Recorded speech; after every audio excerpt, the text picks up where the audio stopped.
Hello, friends. How are you today? Well, today I'd like to show you the astrology of the Schumann wave from Monday, April 17th. And basically, what happened is Monday morning, there was another what I call rod on the chart. And I thought, oh, okay, it's going to be another day where there's like 1 hour almost of white resonance from 0 to 40 hertz. But no, after the rod, there was this great big wave of energy, and it was in a knife type shape. And I thought that was really interesting. You know, this is another wave shape that typically does show on the Schumann. And this knife shape, so the white resonance basically tapers down, right, to a point, going from 0 to 40 hertz on the chart. And what I did was I ran an astrology chart for the energy right when the wave started so that we could do an energy interpretation. So I'm going to tell you what the chart says, that this energy, in my view, that it represents for this wave. And what I like to do is look at the moon triggers and see, what's going on with the moon, because it's emotional and it is known to be triggering in astrology. And why do I look at it this way? Because the Schumann resonance is between 0 and 40 hertz. It's just in the air around us. There are 4 resonances, and those are special frequency ranges. And these happen to be in the same frequency ranges as human brainwaves. So I feel that the resonances and the accompanying image chart can be used as a map of human consciousness. And astrology represents the electromagnetic energy of the interrelationships of planetary bodies, including Earth and the Moon and the other near and far planets. And so these certainly do affect us. The tides affect human beings. The full moon is known to affect people, and there are many people that feel and understand that there is a science behind the astrological energies. And so I put these together, and I think it's really interesting to take a look at the meaning. Well, there were two key messages in the stories of the astrology chart for this wave. Now, I'm going to put the details on my Substack. I'll put copies of the charts. I have a really cool article talking about the energies from the April 14th wave. This was on last Friday. And so those energies are still impactful in my mind because a lot of the relationships are still in effect with this wave of energy. I'm going to do a live presentation tomorrow, Tuesday morning, on the Schumann resonance. And we'll first do a meditation. We'll do a little bit on the Schumann, a little bit on the astrology, and then I will take questions. So if you have any questions, or if you'd like to meditate with us and learn to establish a state of fifth dimensional energy in the human energy field, what is 5D like? Well, come meditate with us, and I teach how to achieve that state of being in the human energy field, so it's very exciting. All right, so on the astrology chart for the wave, here's the key messages. The first is this the right time to take action? If we look at the planet Mars, it is in a really interesting position right now. It's in Cancer. And it's really interesting because Mars represents the male energy, like pure male energy. And ever since Mars has entered Cancer, it's really interesting. You see these men now standing up for women, right, on the social scene. And there's Mars, and he's in Cancer opposing Capricorn. Capricorn is the sign of our systems that we run our society with, that we run our country with, that we run the financial system and so on with. Pluto just moved out of Capricorn, but is going to move back in May. So what is going on with this relationship is important for later. Well, there's an interesting asteroid in Capricorn right now, and it's opposing Mars. And that is the asteroid Follows. And Follows represents the energy and the story of the centaur Follows. And he invited Hercules or Hercules went and had wine with him. And the wine that Follows, chose to serve him aggravated all the other centaurs, and they stampeded to the cave where Follows and Hercules were enjoying themselves, and a melee broke out. Hercules ended up killing off all the centaurs except for Follows and Chiron. Chiron was a learned master, but Hercules wounded Chiron, and this was the source of Hercules's accidental wounding of Chiron was the source of Chiron's deep and permanent wounds, because Chiron was immortal.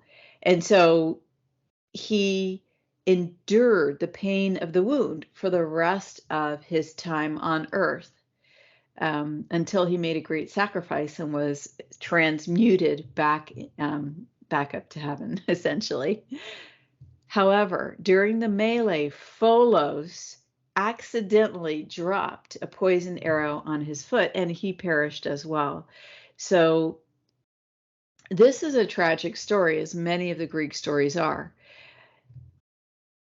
Making decisions from the level of the administrative state, this is not a good energy to do that, because right now the most potent body, cosmic body in Capricorn is Follows right now. And Follows showed folly in his decisions, right? He served wine, it created a melee. All the other centaurs were killed by, Hercules. So there was also a massacre with the story of Follows. And then he accidentally poisoned himself. So actions taken by the state, because Follows is in Capricorn and it's retrograde, so this is a very challenging relationship. It's not a good time to act, in my view. Now, because Mars is moving quickly, this energy will shift, right? So they're already separated by about 3 degrees. So this is starting to lose influence over Mars, but is still active. Now, here's the other thing. The asteroid hubris, which is also hubris, is in the shadow of Mars, out ahead of Mars, one sign ahead. So hubris, actions taken in hubris, oftentimes are not well thought out. The asteroid hubris is in the sign of Leo. So this is very specific to individuals. So as you are thinking about taking actions, especially as they relate to your home, or as they relate to you relative to the power structure, you want to ground your decisions in sound thinking. Arrogance is not favored here. Decisions that come from folly, and often we're in denial about things that cause these dynamics.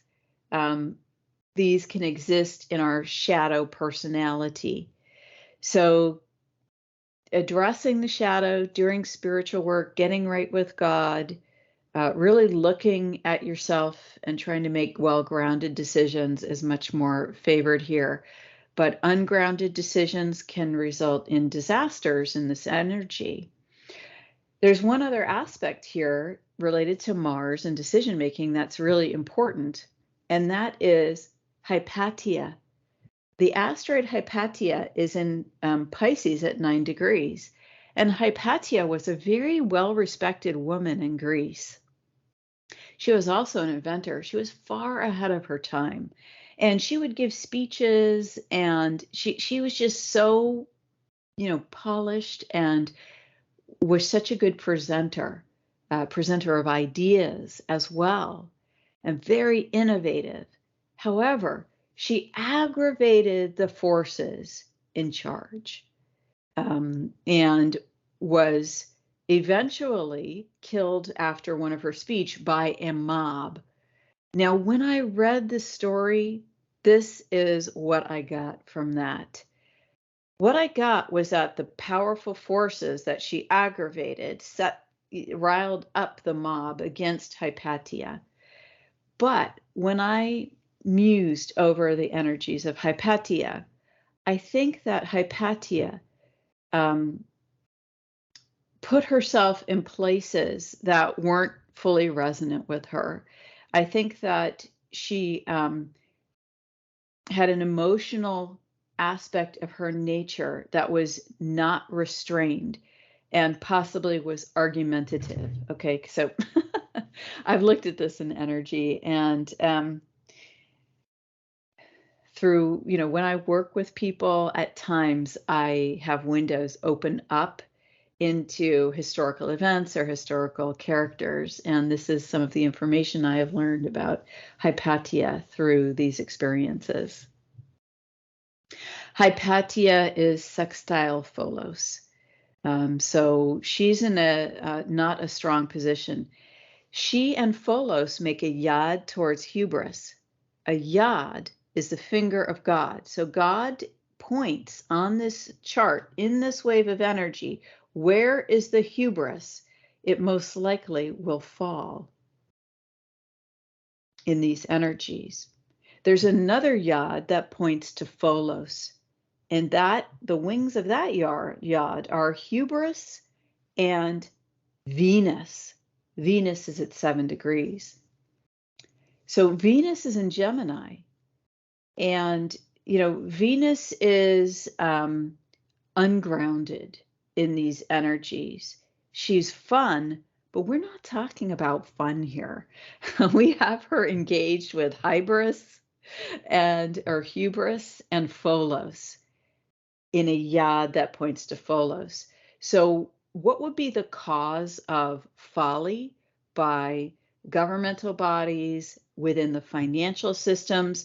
It would be actions taken by individuals out of hubris over resources, over perceived wealth, Venus, right? Or even over love, right? Or possibly not really love, but manipulations, power games, right? In that kind of relationship.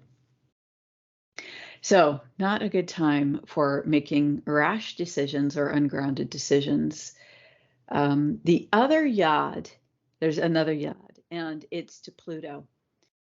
It's amazing that we have a yod to Pluto in this energies. The yod to Pluto is going to have the most power, because Pluto is a huge power player here, as I talked about in my article and recent videos.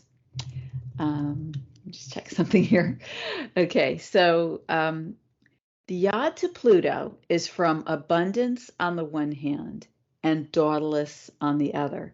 Abundance and Daedalus are at 1 degree each. These are asteroids, and they point to Pluto at 0 degrees of Aquarius.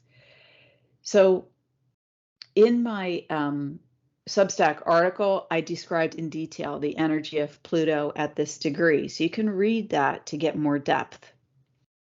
But essentially, abundance has been retrograde almost this whole time that Pluto has moved into Aquarius. Now, finally, at the time of this wave of energy, abundance has moved direct.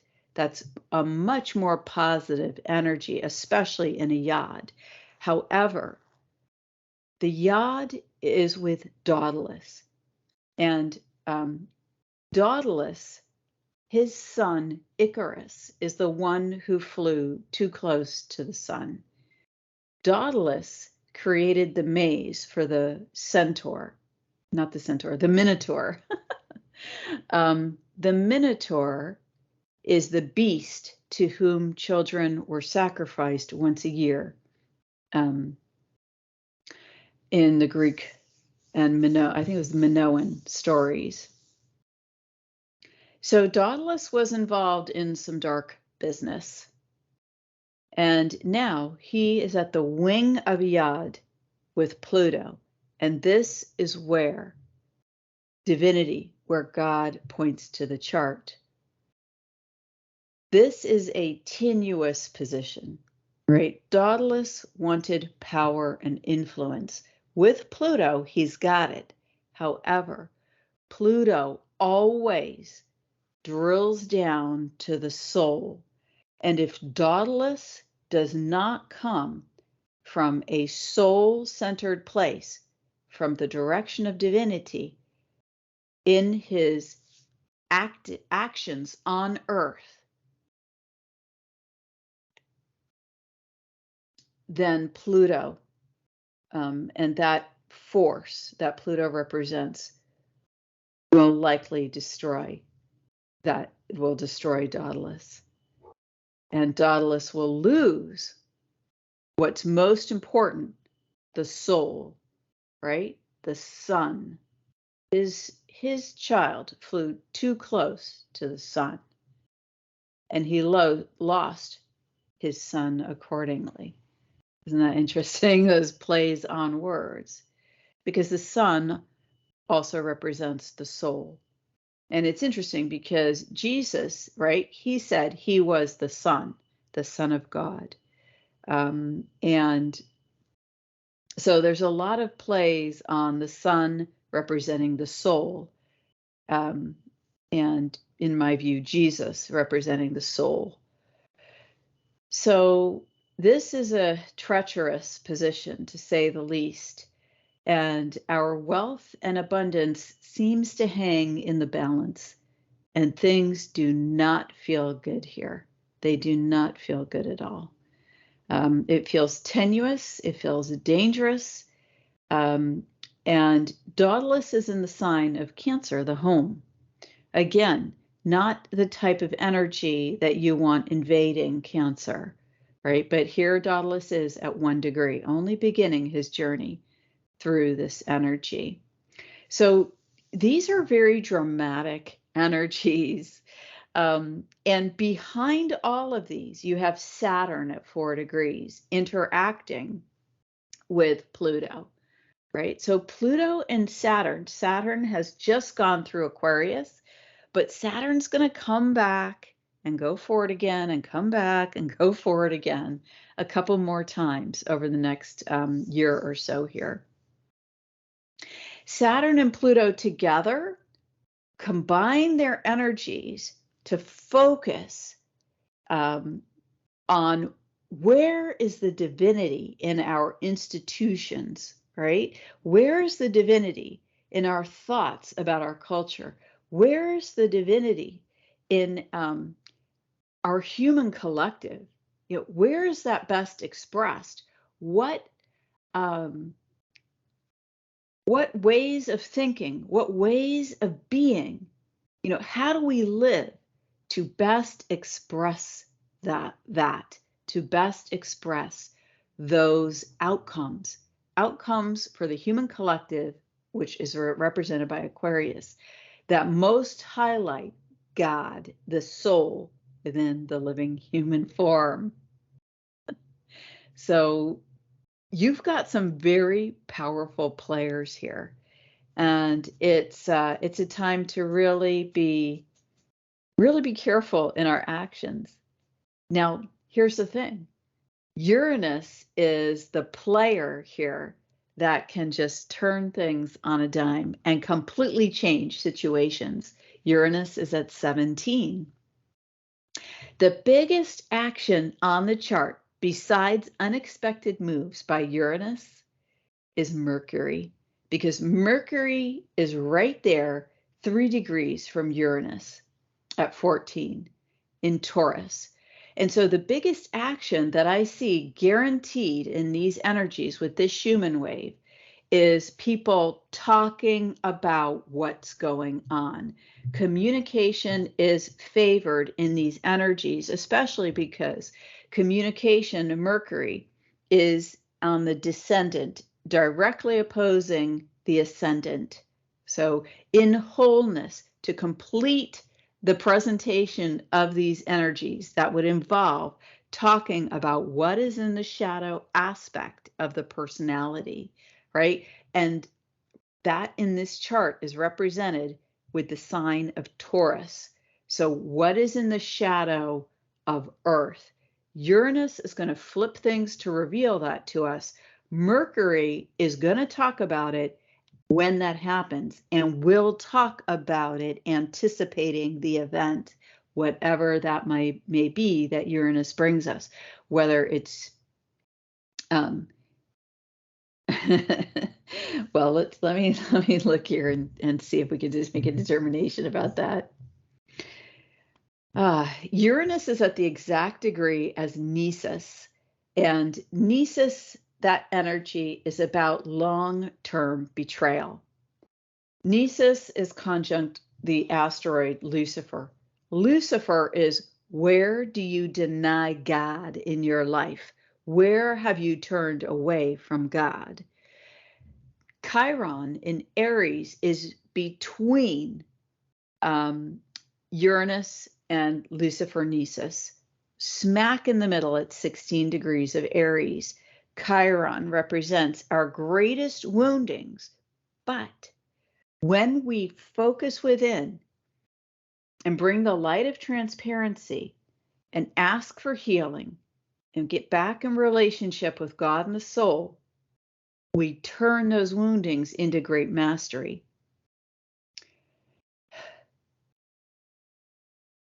Kali is at 14 of Gemini. She's also in the shadow of Uranus and sextile Chiron. Kali is the energy of destruction. This is a feminine goddess, a Hindu goddess, and she represents an aspect of the Divine Mother. Destruction is important and it's sacred, because if nothing was ever destroyed, everything that ever existed would still be here, okay? So it would be hard to build anew without destruction. So destruction is a sacred process, but Kali is applying towards Uranus. She's not there yet, though. She's about 3 degrees away.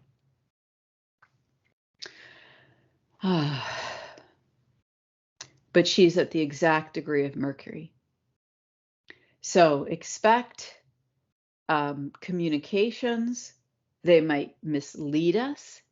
There might be communications that invite us to turn away from God. There might be communications that are betrayals, that try to convince us to do something, to betray our own selves. Don't do it. Don't do it, because in these energies, turning back to that relationship with God is what's favored for getting through these challenges with your highest outcomes. And when you get back into that relationship, when you follow that guidance through prayer, through meditation, through energetic connection at 0 point, it doesn't mean that life is easier. It doesn't mean that we don't get challenges, but we are lifted to our highest outcomes. And sometimes even in the moment, we can see that this is possible, that this will turn to my highest good. Whew, it's incredible. It's incredible. If we're going to look at what will Uranus disrupt, Uranus is applying to the energy of Dionysus. Dionysus is retrograde, so he's actually moving. These are moving toward each other, and they're trine. They're feeding each other. Dionysus was the source. He's a Greek god, but he's the source of wildness. Okay, the wildness of nature. he's very similar to Bacchus, right? Wild partying with wine. And, a man, Dionysus, surrounded by a harem of women, indulging in drink, indulging in really going out of their mind. Dionysus's followers could get into a trance. And when they were in a trance, they could be very dangerous. So with Uranus applying to this energy, applying directly to Dionysus, this to me suggests a disruption of this factor. Whatever the energy is, and it looks like a male energy behind the insanity that is expressed in society at the time, it looks to me like Uranus is about to disrupt that.